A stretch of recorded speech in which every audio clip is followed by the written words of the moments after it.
வணக்கம் சார்.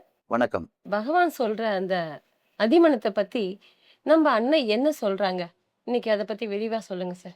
அதிமனம் என்று சொல்லக்கூடிய சைக்கிக் பீயிங் அது தன்னுடைய உடலில், தன் மனதில், தன் ஆன்மாவில் என்ன மாற்றங்களை எல்லாம் நிகழ்த்தியது என்று அன்னையே கைப்பட எழுதிய தி சுப்ரீம்ங்கிற நூலில் எழுதியிருக்காங்க.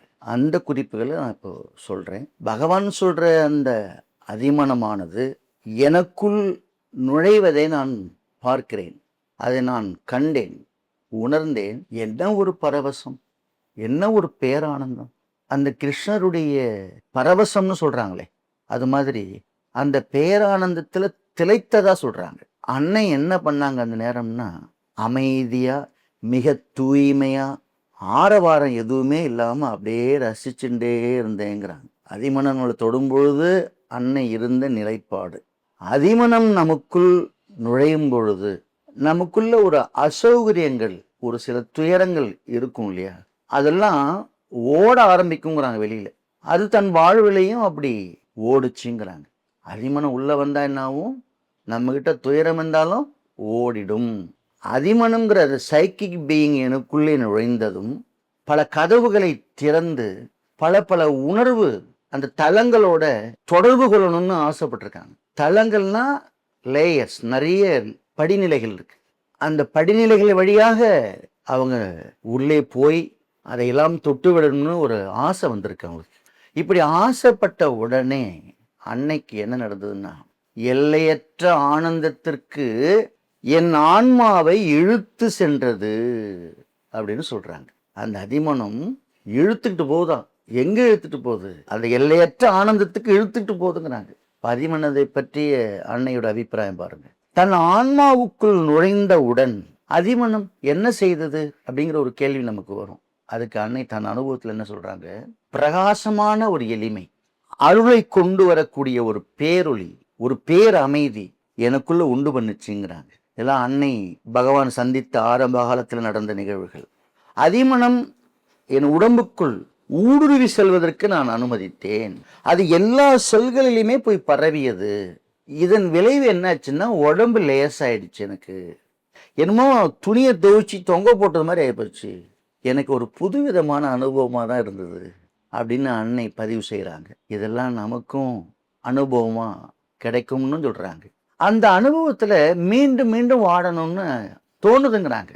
பாருங்க, அன்னையோட ஆசை எவ்வளவு தூரம் அது கவர்ந்திருக்கு பாருங்க.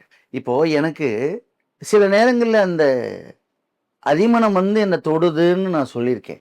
அது சந்தோஷமா தான் இருக்கு. ஆனா 2-3 நிமிஷம் தான் இருக்கு, அப்புறம் போயிடுது. அப்புறம் ஒரு வாரமோ ஒரு 10 நாளோ பொறுத்து வருது. ரொம்ப நல்லா தானே இருக்கு, அடிக்கடி வந்தா நல்லா இருக்கும், கூடவே இருந்தா நல்லா இருக்கும்னு தோணுது.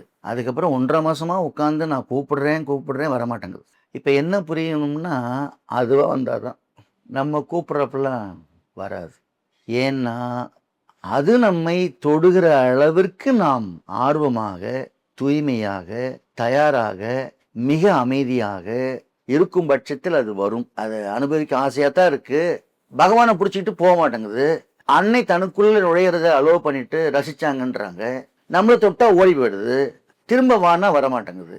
இதுதான் நம்முடைய நிலைமை. அன்னை என்ன சொல்றாங்கன்னா, எத்தனையோ ஆண்டுகள் தவம் இருந்திருக்கிறேன், யோகம் செய்திருக்கிறேன், எண்ணற்ற சித்துக்களை எல்லாம் கற்றிருக்கிறேன், எல்லாம் பெற்றிருந்தாலும் இந்த அதிமன ஒளியினுடைய அனுபவம் இருக்கே, ஒரு விதமான மாற்றத்தை எனக்குள்ளே ஏற்படுத்தியது. என்ன மாற்றம்? ஒரு சிறந்த உயர்ந்த யோகத்தினுடைய அந்த பெரும் மகிழ்ச்சியை பகவான் ஸ்ரீ அரவிந்தரால் நான் பெற்றேன் என்று பதிவு செய்கிறாங்க. அன்னை ஆன்மீகத்திலே ஒரு மிகப்பெரிய உச்சத்தை தொட்டவர் தான்.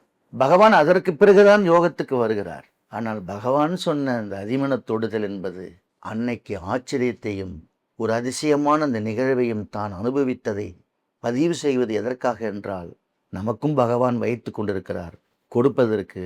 நான் பெற்றது போல நீங்களும் பெற வேண்டும் என்று பதிவு செய்திருக்கிறார். என்ன ஒரு குறிப்பு சொல்றாங்கன்னா, நம்முடைய சின்ன புத்தி, தாழ்ந்த தூய்மையற்ற ஆசைகளும் விருப்பங்களும் நிறைந்திருக்கிற இந்த மனதை கொண்டு இந்த சைக்கிக் பீயிங்கை அறிய முடியாது அப்படிங்கிறது ரொம்ப தெளிவாக சொல்லிட்டாங்க. பகவானுடைய பேராற்றலே எனக்குள்ளே வந்து செயல்பட்டு ஒரு திருவுருமாற்றத்தை செய்தது, ஒரு டிரான்ஸ்ஃபர்மேஷனை செய்ததுங்கிறாங்க. இறைமயமாக இருக்கும் எல்லாவற்றையும் நோக்கி என்னை உயர்த்தியது. எவ்வளோ பெரிய அனுபவம் இல்லை? அந்த பேருணர்வு அந்த பரமனோடு ஒன்றுவதாக எனக்கு தோன்றியது.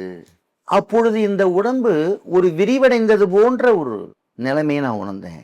அதாவது வந்தது தொட்டது போயிடுச்சுங்கிறது அனுபவமா எடுத்துக்க முடியாது. அன்னை எவ்வளவு ஃபீல் பண்ணி அந்த உணர்வை நமக்கு பகிர்ந்திருக்கிறாங்க இல்லையா, அந்த ஃபார்முலாவை நாம சைக்கிக் நம்மளை தொடும்பொழுது அன்னையோட அனுபவத்தையே நாமளும் பெறணுங்கிறதா அன்னை நமக்கு கொடுத்த இந்த தகவல்கள். ஆனா நீங்க சொன்ன மாதிரி வருது, தொடுது, அப்புறமா திரும்ப லேட்டா வருது அப்படின்றத தாண்டி, அந்த அதிமனம் நமக்குள்ளாரயே தங்கிவிட, நம்ம பகவான இன்னும் நாங்க மேற்கொண்டு பிரார்த்தனை செய்து, அதன் வழியில நாங்க செயல்பாட செஞ்சாதான் அந்த அதிமனம் எங்களோடவே இருக்குன்றதையும் இன்னைக்கு வீடியோ மூலியமா தெரிஞ்சுக்கணும் சார். இன்னைக்கு அன்னை சொன்ன விதத்துல தான் இன்னும் ஆழமா எங்களுக்கு இந்த விஷயம் புரியுது. ரொம்ப நன்றிங்க சார். சார் அடுத்ததா இந்த வார பேரமூர் பத்தி சொல்லுங்க சார். நம்ம சத்தியவானுக்கும் சாவித்திரிக்கும் இடையிலான அந்த பேரன்பு கொண்ட காதலை பற்றி தான் நம்ம இன்னைக்கும் பார்க்க போகிறோம். அந்த சால்வ தேசத்து காட்டில் சத்தியவானும் சாவித்திரியும் ஃபஸ்ட் டைம் மீட் பண்ணுறாங்க. அப்படி மீட் பண்ணும்போது 4 கண்ணு அப்படியே சந்தித்து ஒரு பரிபக்குவத்தை பரிமாறிக்கிறாங்க. 2 இதயம் அது சந்தித்த அனுபவத்தையும் 2 ஆன்மாக்கள் சந்தித்த அழகையும் இதை பார்த்து கொண்டிருக்கிற மரங்களும் செடிகளும் கொடிகளும் பூக்களும் பறவைகளும் அப்படியே ஆடி அசைந்து அந்த காதலை ஆசீர்வதித்ததாக பகவான் சொல்ல வருகிறார். ஆகாயமும் இந்த பூமியும் ஆசீர்வதித்ததை பகவான் ஸ்ரீ அரவிந்த தன்னுடைய ஆங்கில புலமையிலே அவர் வடித்த அந்த காதல் கவிதைகளை நாம் இப்போ பார்க்கலாம். 399வது பக்கத்தில் சொல்றார், by the revealing greatness of a look அப்படின்னு சொல்றார். அதாவது அந்த பார்வை பரிமாறிக்குது இல்லை, 2 பேரோட பார்வை, அதோட அற்புதத்தால் விளைந்த சக்தியின் வெளிப்பாட்டில் என்ன நடந்ததுன்னா அவர் சொல்றார், from smitten the spirits memory work in sense அப்படின்னு சொல்றார். அதாவது அவங்க 2 பேருடைய நரம்புகள் ஊடே சென்று தாக்கிய ஆன்ம உயிர் சக்திங்கிறது 2 பேருக்குள்ளேயுமே பழைய புனர்ஜன்ம ஞாபகத்தை உயிர் பெற செய்து உணர்வுகளை தூண்டியதுங்கிறார். இன்னும் பேசிக்கல, 2 பேரும் ஜஸ்ட் பார்க்குறாங்க, அதுக்குள்ளே இவ்வளோ நடந்துட்டு இருக்கு. 2 பேருடைய பார்வையுமே ஒரு புதிய கோணத்தை, ஒரு புதிய பரிமாணத்திற்கு வழிவகுத்ததுங்கிறார். ஒரு புது பரிணாமம் இருக்கிறத சொல்லலை அவர், ஒரு புதிய பரிணாமத்துக்கான ஒரு வழியை ஏற்படுத்துதான் இவங்க 2 பேரும் மீட் பண்ணும்போது நடந்த நிகழ்வு. சத்தியவான் சாவித்திரிங்கிற ஒரு இருவருடைய பேரன்பு காதல் என்பது உலகத்துக்கு புதுசு தானே, புதிய பரிணாமத்துக்கு வழிவகுத்ததானே அர்த்தம். அடுத்து சொல்றார், the mist was turned that lay between 2 leaves அப்படிங்கிறார். அப்படின்னா 2 பேருக்கு இடையில ஒரு பனித்திரை இருந்தது போன்ற ஒரு நிலையில அது கிழிந்ததுங்கிறார். இந்த காட்டினுடைய அந்த இடத்தில் இயற்கை அன்னை அந்த திரையை விலக்கினால் அவர்களை இணைய செய்தது. இப்படித்தான் 1914 பாண்டிச்சேரியில் நடந்தது. பகவான் அரவிந்தர் என்ற குருவை தேடி பிரான்சிலிருந்து மிரா என்கிற தெய்வீக அன்னை சந்தித்தார். இருவரும் சந்தித்த ஒரு சந்திப்பு ஒரு புதிய பரிணாமத்திற்கு வழிவகுத்தது. எப்படி சத்தியவான் சாவித்திரி காட்டிலே இருவருடைய பார்வையினாலே ஒரு புதிய பரிணாமம் ஏற்படுவதற்கான ஒரு வாய்ப்பை உருவாக்கியதோ, அப்படித்தான் பாண்டிச்சேரியிலும் நடந்தது என்பது இதில் நம்ம புரிஞ்சுக்கணும். Her heart unveiled and his to find her turned அப்படின்னு ஒரு வரியில் சொல்றார். அவள் இதயம் திறக்க சத்தியவானை திரும்பி பார்க்க வைத்ததுங்கிறார். அப்போ எவ்வளவு சக்தி வாய்ந்த ஒரு காதல் இதயம் வரல, அப்படிப்பட்ட காதல் இதயம் சாவித்திரிக்கு இருந்ததுங்கிறார். ஆனால் உண்மையான இதயங்கள்லாம் இப்படி தான் இருக்கும், திரும்பி பார்க்க வைக்கணும். எது இதயங்கள் திரும்பி பார்க்க வைக்குதுன்னாரு. இப்போ நம்ம ஊரில் என்னன்னா ஆடைகளும் அலங்காரங்களும் நடையும் திரும்பி பார்க்க வைக்குது. ஆனால் சாவித்திரியில் அவளுடைய இதயம் சத்தியவானை திரும்ப பார்க்க வைத்ததுன்னு சொல்கிறார். இப்ப இந்த மாதிரி சமயத்துல என்ன நடக்குங்கிறாருன்னா, அறிவு பின்னாடி போயிடுங்கிறாரு. அங்க மனம் ஒரு உணர்வோடு செயல்படும். அறிவு பின்னாடி போயிடுங்கிறார். அடுத்து அவர் என்ன சொல்ல வர்றாருன்னா, attracted as in heaven star by ஸ்டாருங்கிறாரு. அப்படின்னா வானுலகில் 2 நட்சத்திரங்கள் ஒன்றை ஒன்று ஈர்த்து கொண்டது போல 2 இதயத்துடைய ஈர்ப்பு விசையும் அப்படிதான் செயல்பட்டதுங்கிறார். 2 பேர் பார்த்தாங்க, மீட் பண்ணிட்டாங்கன்னு சொல்லலை. அவர் அந்த இலக்கிய கவிதையோட கவிஞயத்தோட காதல் பேரன்பத்தை சொல்றார். எக்ஸாம்பிள் எடுத்து சொல்றார். இதயங்கள் அந்த ஈர்ப்பு விசையில் இணைந்தது. அந்த வானுலக நட்சத்திரங்களுடைய ஈர்ப்பு விசையை அறிவியலிலே சொல்லணும்னா கிராவிடேஷனல் அட்ராக்ஷன் பேரு. இது இருக்கிறதுனால தான் ஒரு நட்சத்திரங்களுக்குள்ள அந்த ஈர்ப்பு விசையே நடக்குது. அதுபோல பூமியிலே இருவரும் பார்த்து கொள்கிறார்கள். நட்சத்திரங்கள் போல அவர்களுடைய இதயங்களால் ஈர்த்து கொண்டார்கள்னு சொல்றார். அறிவியல் பார்வையை ஆன்ம சக்தியோட ஆற்றலோட ஒப்பிடுறார். இதான் விசேஷம். அடுத்த வரியில சொல்றார், they wondered at each other and rejoicedங்கிறார். அப்படின்னா ஒருவருக்கு ஒருவர் ஆனந்தமும் ஒரு ஆச்சரியமும் பொங்கி வழியிற மாதிரி பார்த்துக்கிட்டாங்க. இது 1 வருஷத்துக்கு அப்புறம் சத்தியவான் இறந்த பின்பும் சாவித்திரிக்குள்ளே நிறைந்திருந்தது. அது மறையல. அது இருந்ததுனால தான் யமன் உயிரை எடுப்பதிலே அவன் தடுமாறுறான். ஏன் தடுமாறுறான்? சாவித்திரிக்குள் இருந்தது என்ன? ஒரு ஆனந்தமும் ஆச்சரியமும் பொங்கி வழிந்து கொண்டிருந்தது. சத்தியவானை பார்த்த பொழுது சாவித்திரிக்கு இருந்த அந்த ஒரு பேர் ஆனந்தம் இருக்குல்ல, அது இருக்கிறதுனால தான் அங்க யமனால எடுக்க முடியல. இதுல நமக்கு என்ன சொல்ல வர்றாருன்னா, மரணம் நம்மை தொட வரும் பொழுது அது தடுமாறணும். ஏன்னா அங்க ஒரு காதல் புனிதமா இருந்தா யமனால எடுப்பதில் சிரமம் வருங்கிறார். அதைத்தான் இவருங்க இந்த இடத்துல நமக்கு புரிய வைக்கிறார். And wow affinity in a silent case அப்படின்னு ஒரு வரியில சொல்றார். என்னன்னா, இருவரும் மௌனமாக பார்த்து கொண்டு பரிமாற்றம் செய்த இந்த ஆன்மீக சக்தியினுடைய ஈர்ப்பு இருக்குல்ல, அந்த ஈர்ப்பு விசைதான் அவர்களுடைய இதயத்தின் ஆழத்தில் ஆன்ம நேசத்தையும் அருகாமையும் உண்டாக்கியது. இன்னும் பேசிக்கவே இல்லை, பார்த்த மாத்திரத்திலே இவ்வளோ நடக்குது. A moment passed that was eternity ray அப்படின்னு சொல்றார். அப்படின்னா அந்த மௌனமான பார்வையிலே ஒரு பரிமாற்றம் இந்த பிரபஞ்சத்தின் சக்திய வெளியிலிருந்து வந்தது என்றும் அழியாத ஒளிக்கதிர்களை இருவருக்குள்ளேயும் பாய்ந்தோட செய்ததுங்கிறார். and ever began the matrix of new time அப்படின்னு சொல்றார். அப்படின்னா அந்த நேரத்தில் தான் இந்த புதிய வாழ்க்கையிலே ஒரு புதிய பரிணாமத்துக்கான ஒரு ஃபார்முலா என்கிற ஒரு புதிய கணக்கு உண்டாச்சுங்கிறார். இந்த உலகத்துல ஒரு புதிய பரிணாமம் நடக்க போகுது.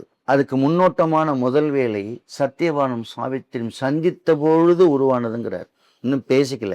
அவங்க எப்படி பேச ஆரம்பிச்சாங்கன்றதுலாம் நம்ம அடுத்த வாரம் பேச போறோம். வார்த்தைகளுக்கு பதிலாக லிக்விட் வாய்ஸ்ங்கிற வார்த்தைகளற்ற ஒரு இசையால் பேசிக்கொண்டது வருது பின்னாடி. இதுதான் மனிதன் அதி உன்னத நிலைக்கு உயர முடியுங்கிற நிலை உருவாயிருக்கு. இவங்க 2 பேர் சந்திப்பு தான் அந்த நிலையை உருவாக்குற வாய்ப்பு அமையுது. 2 பேரும் காட்டுல சந்திச்சுக்கிறாங்க. காதல் பரிமாற்றம் செய்து கொண்ட அந்த நேரம். ஆனா 7000 வருஷம் ஆயிடுச்சு.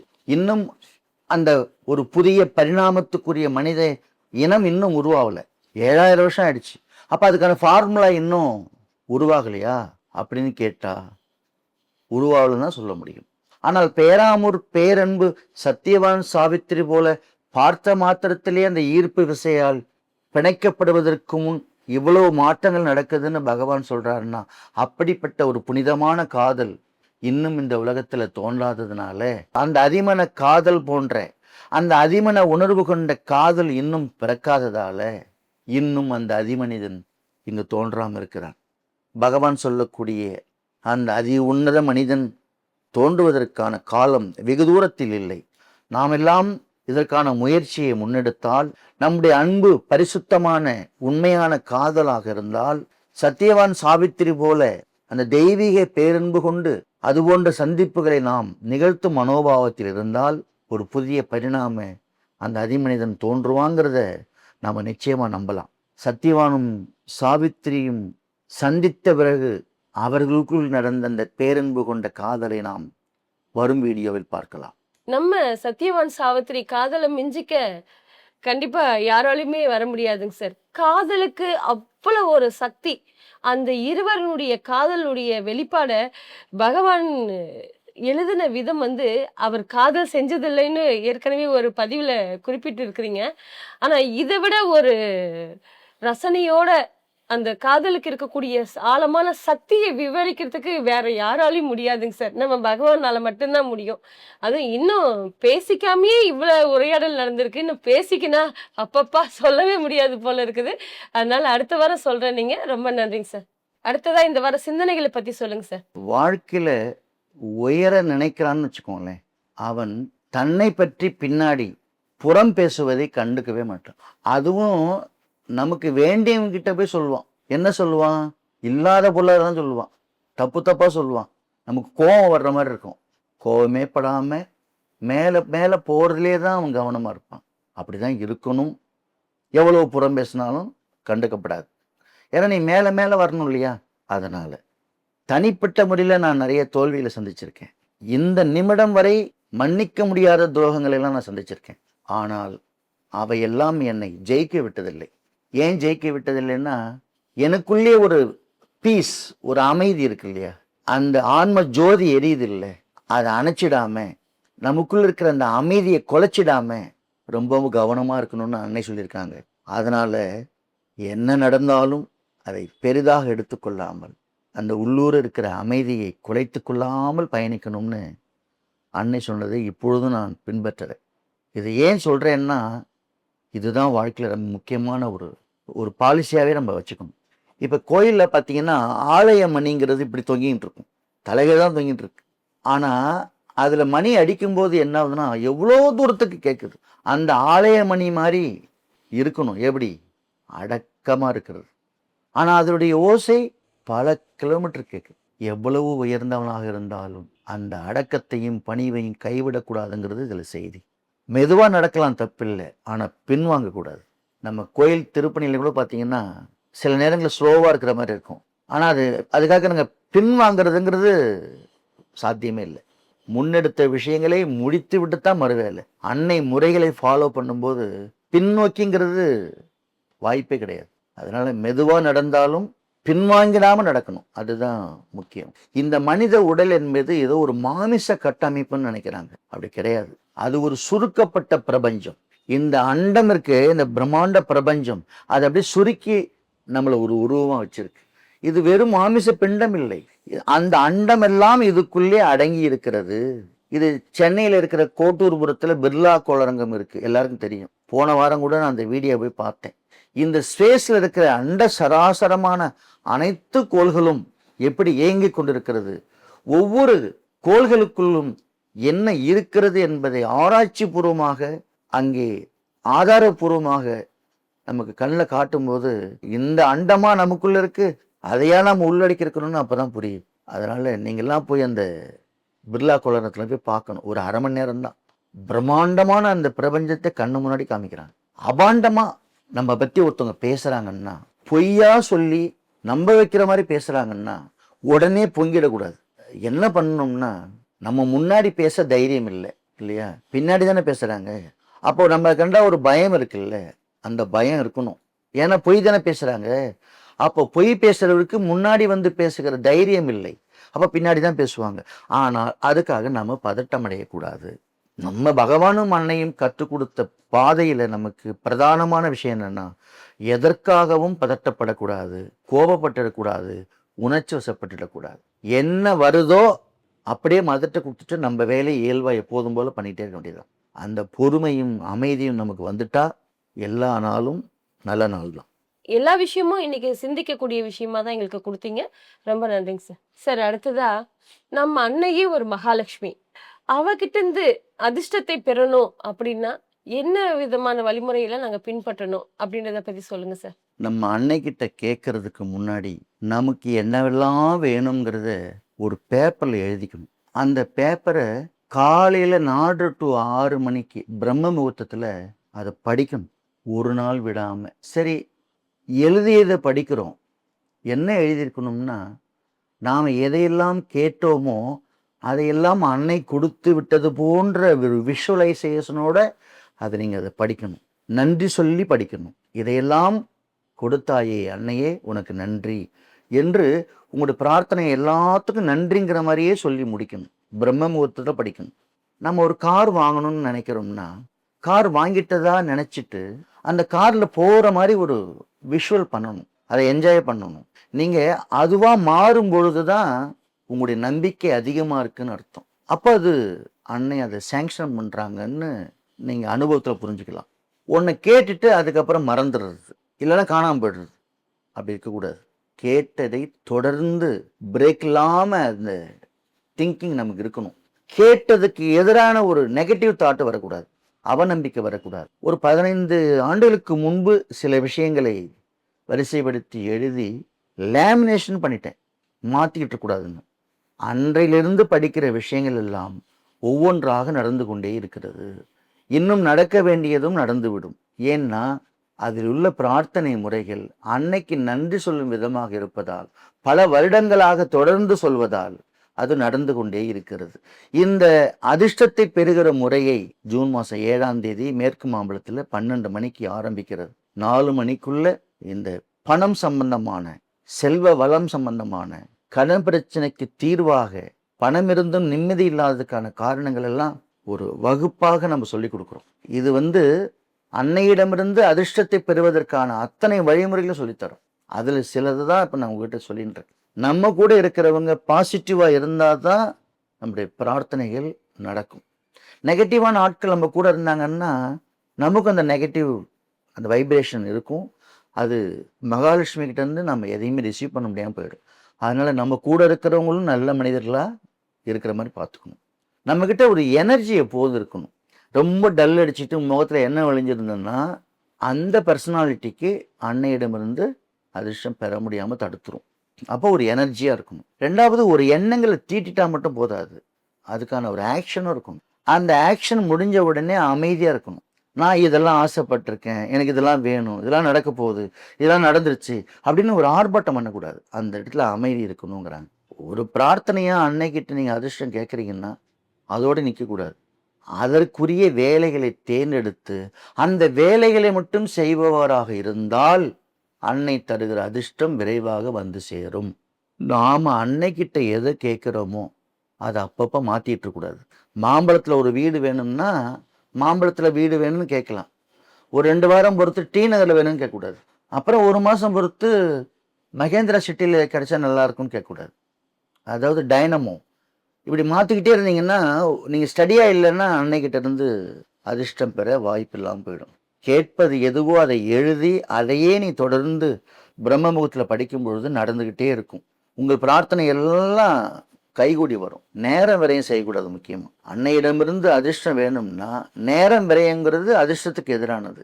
உண்மையை மட்டும் பேசணும். அதிர்ஷ்டம் வேணும், முன்னேற்றம் வேணும், நல்லது நடக்கணும்னு சொன்னால் மட்டும் போதாது, வாயிலேருந்து உண்மை மட்டும்தான் வரணும். எத்தனையோ ஆண்டுகளாக நான் உண்மையை மட்டும் பேசிக்கிட்டு இருக்கிற பழக்கத்தில் இருக்கேன். தவறி கூட ஒரு பொய் பேசுறதில்லை. சந்தர்ப்பம் வரும், ஒரு பொய் பெரும் முன்னேற்றத்தை தடுத்துருங்கிறத ஆழமாக புரிஞ்சதுனால சொல்கிறேன். உண்மையை மட்டும் பேசுகிற பழக்கத்தை நாம் முக்கியமான குணமாக கொண்டுட்டோம்னா ஒவ்வொரு நாளும் அதிர்ஷ்டம் வர்றதை கண்கூட பார்க்கலாம். எவரிடமும் யாராக இருந்தாலும் ஒரு பணிவு, ஒரு மரியாதை, ஒரு அன்பு இதெல்லாம் இருந்ததுன்னா, நம்மளுடைய மனதில் ஒரு மகிழ்ச்சியும் நிலைச்சிருந்ததுன்னா அன்னை மகாலட்சுமி நமக்கு கேட்பதை விட மேலும் மேலும் கொடுத்து கொண்டே இருப்பாளுங்கிறத நிறைய அன்பர்களுடைய வாழ்க்கையில் நான் பார்த்துருக்கேன். அதனால் அன்னைனா அதிர்ஷ்டம், அன்னைனா அதிசயம், அன்னைனா அற்புதம், அன்னைனா ஆனந்தம். அவங்கக்கிட்ட செல்வ குறைன்னு சொல்லவே முடியாது. ஆனால் வளமான செல்வத்துக்கான அத்தனையும் அனுகிரகம் செய்யக்கூடிய ஒரே தெய்வம்னா நம்ம அன்னை தான். ஆனால் இதில் மேலும் சந்தேகம் இருக்கலாம், மேலும் சில கேள்விகள் இருக்கலாம். இதையெல்லாம் ஜூன் 7 மாம்பழத்தில் நடைபெறக்கூடிய அந்த வெல்த் ப்ராஸ்பரிட்டி மீட்டிங்கில் நீங்கள் கலந்துக்கிட்டு ஒவ்வொருத்தரும் பொருளாதாரத்தில் மேன்மையான நிலை அடையிறதுக்கு ஒரு நல்ல வாய்ப்பு. அதனால் அன்னையிடம் அதிர்ஷ்டம் பெறுவது ரொம்ப ஈஸி தான். ஆனால் அதுக்கான ஃபார்முலாவை ஃபாலோ பண்ணுறது கொஞ்சம் கஷ்டமாக இருக்கும். ஆனால் பழகிட்டா அதுவே வழக்கமாயிடும். நம்ம அன்னைக்கிட்ட அந்த மகாலட்சுமி கடாட்சத்தை, அந்த அதிர்ஷ்டத்தை நாங்க எல்லாருமே பெறணும்னா நீங்க சொன்ன வழிமுறையை நாங்க கண்டிப்பா பின்பற்றணும். அதுலயும் எழுதி வச்சு அது நடந்து முடிஞ்சதா மனநிலையை உயர்த்தி நம்ம படிக்கும்போது அது 100% உங்க அதிர்ஷ்டத்தை கொண்டு வந்து சேர்க்குன்றதை அடிச்சு சொல்லிட்டீங்க. இதுவே நாங்க ஃபாலோ பண்ணிக்கிறோம் சார். ரொம்ப நன்றிங்க சார். சார், இந்த வாரம் ஆசிரம தகவல் பத்தி சொல்லுங்க சார். ஒரு அம்மாவுக்கு 3 குழந்தைங்க. அந்த குழந்தைங்களோட அன்னையோட அரவணைப்பில் தான் இருந்துட்டுருக்கார். ஆனால் அவருடைய வீட்டுக்காரர் வந்து கல்கத்தாவில் ஒரு பெரிய தொழிலதிபர். அடிக்கடி அன்னையை பார்க்க வருவார், குடும்பத்தாரையும் பார்த்துட்டு போயிடுவார். கல்கத்தாவிலேருந்து அவங்களுடைய தம்பியோட ஜோத்பூருக்கு போகிறாரு. அங்கே எதிர்பாராத விதமாக ஹெல்த்து பாதித்து வாமிட்லாம் எடுக்கிற மாதிரியான நிலைமை வந்து நோய் முத்தி போயிடுச்சு. அங்கே இருக்கிற டாக்டர்லாம் பார்த்தாரு, இன்னும் எந்த முன்னேற்றமும் தெரியல. உடனே அன்னையை நினச்சிக்கிட்டு கல்கத்தாவுக்கு வந்து சேர்ந்துட்டார். ஆனாலும் நிலைமை மோசமாக தான் இருக்குது, இன்னும் குறைஞ்சபாடு இல்லை. ஒரு செக்கில் கையெழுத்து போட கூட முடியல, அந்த அளவுக்கு நடுக்கம் உடம்புல. ஆசிரமத்துக்கு ஒரு தந்தி கொடுக்க சொல்கிறாரு அவரோட அசிஸ்டண்ட்டை கூப்பிட்டு. நான் உடனே அன்னையை சேவிக்கணும், ஒரு அப்பாயின்மெண்ட் வேணுன்ற தந்தி போயிடுது. ஆசிரமத்துலேருந்து ஒரு தந்தி இவருக்கு வருது. 10ஆம் தேதி வந்து அன்னையை சேவிக்கலாம் அப்படின்னு ஒரு பதில் வருது. ஆகஸ்ட் மாதம் 9ஆம் தேதியே நைட்டே வந்துட்டார். ஏன்னா காலையில் அன்னையை பார்க்கணுங்கிறதுனால 9ஆம் தேதியே வந்துட்டார். 10ஆம் தேதி காலையில் குடும்பத்தாரெல்லாம் பார்க்குறாரு. அவங்க 3 பிள்ளைங்களை பார்க்குறாரு, மனைவியை பார்க்குறார். ஒரு சந்தோஷமாக பார்க்குறார். அன்னை அறைக்கு போகிறதுக்கு தயாராகிடுறார். அப்போது அவரோட மனைவி அவருக்கு பிறந்தநாள் வாழ்த்து சொல்கிறாங்க. உடனே பசங்க கூட இருக்கிற பிள்ளைங்க கேட்குது, அப்பாவுக்கு ஜனவரி 10 தானே பர்த்டே, ஆகஸ்ட் 10ஆம் தேதி போய் அவருக்கு பர்த்டே விஷ் பண்ணுறியம்மா அப்படின்னு குழந்தைங்க கேட்குது. அப்போ தான் ஒய்ஃபு, நான் ஏதோ தடுமாறி ஏதோ சொல்லிட்டேன், என்னையாலேயுமே நான் சொல்லிட்டேன் அப்படின்னு அந்த அம்மா நினைக்கிறது. ஆனால் அவருடைய பர்த்டே வந்து ஜனவரி 10. ஆனால் இங்கே ஆகஸ்ட் 10 கன்ஃபியூஸாக அவரை பர்த்டே விஷ் பண்ணியாச்சு. அப்போது அன்னையை தரிசிக்கிறதுக்காக குடும்பத்தோடு உள்ளே போகிறாங்க. அவரை பார்த்த உடனே அன்னை பிறந்தநாள் வாழ்த்துக்கள்னு அப்படி சொன்னாங்க. அவங்க சொன்ன உடனே அவருக்கு ஆச்சரியம். அந்த ஆச்சரியத்தோடு அவருடைய ஹெல்த் கண்டிஷன்லாம் ரொம்ப நார்மலாகி ஒரு எனர்ஜியாக நிற்கிறாரு மதர் முன்னாடி. என்னடா மனைவியும் பர்த்டே விஷ் பண்ணுறாங்க, நம்ம அன்னையும் பர்த்டே விஷ் பண்ணுறாங்களே அப்படிங்கிற ஒரு ஆச்சரியம் வரதான் செய்யும். அப்போது அவங்கள ஃபேமிலியை பார்த்துட்டு அன்னை சொல்கிறாங்க, ஜோத்பூர்லேயும் ஒரு முறை உடம்பு சரியில்லாதப்ப யமன் வந்து கூட்டிகிட்டு போகிற மாதிரி நிலைமை வந்தது. அங்கே நான் தடுத்து அவரை மீட்டேன். கல்கத்தாவில் ஒரு முறை யமன் வந்து இவரை கூட்டி போகிறதான ஒரு நிலைமை இருந்தது, அப்பையும் நான் அதை தடுத்தேன். 2 முறை அவருக்கு உயிர் பிரிஞ்சு போக வேண்டிய நேரத்தில் அந்த அம்மாவை பார்த்து சொல்கிறாங்க, அன்னை உன்னுடைய பக்தி, உன்னுடைய நேர்மை, உன்னுடைய விசுவாசத்தினால உன் கணவனை மீட்டு உங்கள்கிட்ட கொடுத்துருக்கேன். 2 முறை நடந்தது, அந்த மரண தருவாயில் மீட்டு காப்பாற்றி கொடுத்துருக்கேன்னு அவரை பார்த்து சொல்கிறாங்க அன்னை. இன்று தான் நீ பிறந்ததா கணக்கு, இது ஒரு மறுஜன்மம் எடுத்த மாதிரி. ஆக்சுவலாக உனக்கு இன்றைக்கி தான் பிறந்த நாள், 2 முறை நீ தவறி மீண்டு எழுந்து வந்திருக்க, அதனால் இன்று தான் உனக்கு பிறந்த நாளுங்கிறத இனிமேல் நீ கவனத்தில் கொள்ளணும்னு அன்னை ஆசீர்வாதம் பண்ணுறாங்க. இதுலேருந்து நமக்கு என்ன புரியுதுன்னா, விதியை மாற்றக்கூடிய தெய்வத்துக்கிட்ட தான் நம்ம பக்தர்களாக இருக்கிறோம். அன்னை நம்மோடு இருந்தால் யமன் எப்படி தொட முடியும்? ரொம்ப ஆச்சரியமாகவும் இருந்தது இந்த ஆசிரம தகவல். ரொம்ப நன்றிங்க சார். நன்றி, வணக்கம். முருகா முருகா சிங்கார முருகா, சின்ன சின்ன முருகா முருகா சிங்கார முருகா, சிந்தூர் கடல் கரையில், சிந்தூர் கடல் கரையில், சிந்தூர் கடல் கரையில், சிந்தூர் கடல் கரையில், பக்தர்களே காத்திடனே, பக்தர்களே காத்திடனே, பக்தர்களே காத்திடவே, பக்தர்களே காத்திடவே, பார்ப்பவங்கள் மனமகிழே, பார்ப்பவங்கள் மனமகிழே, பார்ப்பவங்கள் மனமகிழே, பார்ப்பவங்கள் மனமகிழே, சூரியனே சம்ஹாரம் செய்ய, சூரியனே சம்ஹாரம் செய்த, சின்ன சின்ன முருகா முருகா சிங்கார முருகா, சின்ன சின்ன முருகா முருகா சிங்கார